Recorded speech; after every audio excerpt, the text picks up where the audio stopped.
Bom dia, vamos lá começar a semana então, 13 de fevereiro, preços do índice do gás na Europa, o TTF, não para de cair.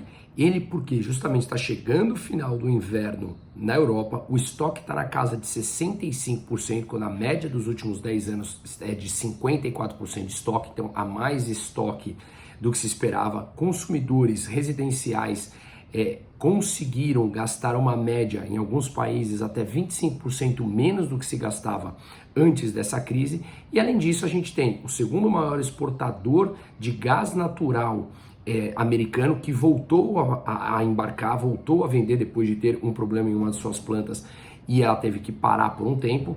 E além disso, o que a gente viu foi que a Europa vem procurando outros fornecedores, como Catar ou Oman, para comprar o seu gás natural, tá? Bom, o DXY, que é o índice do dólar frente a uma cesta de 6 principais moedas fortes no país, continua se valorizando, está na casa dos 104 pontos. Há meses atrás bateu 114, depois foi abaixo de 100, agora o dólar voltou a valorizar com a expectativa de que os Estados Unidos tenham que continuar a subir juros para conter a sua inflação.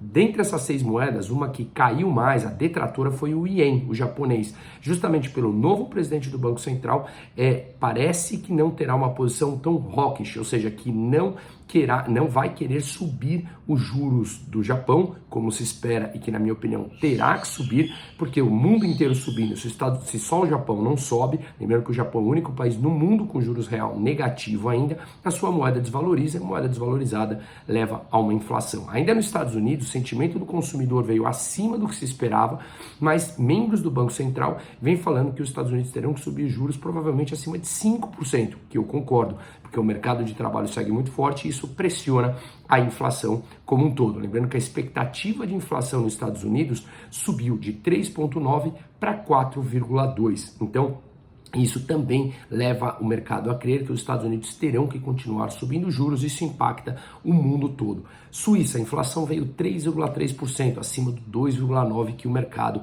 esperava. Lembrando que a Suíça também manteve a sua taxa de juros negativa em menos 0,75 desde 2015 até 2022 e agora já está em 1%, de menos 0,75 para mais 1.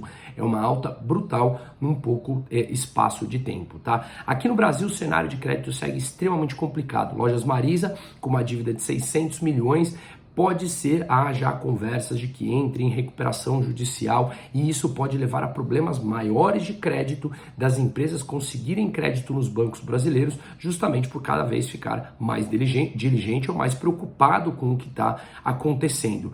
Bom, veja, a dona da marca Ortopé entrou em pedido de recuperação judicial e há fundos falando que elas têm notas frias e falsificadas no mercado. Lojas Renner, C&A, Riachuelo falaram que sim, há notas frias e duplicatas falsas dessa empresa. Portanto, isso tomemos cuidado com o setor de varejo como um todo. E aquela lei que eu já postei falando que o STF permitiu que caso transitado em julgado de empresas que ganharam a causa que não tinham que pagar determinado tributo, como o ICMS, desde lá de 2007, que eles podem voltar nessa regra e fazer com que as empresas tenham que pagar o retroativo.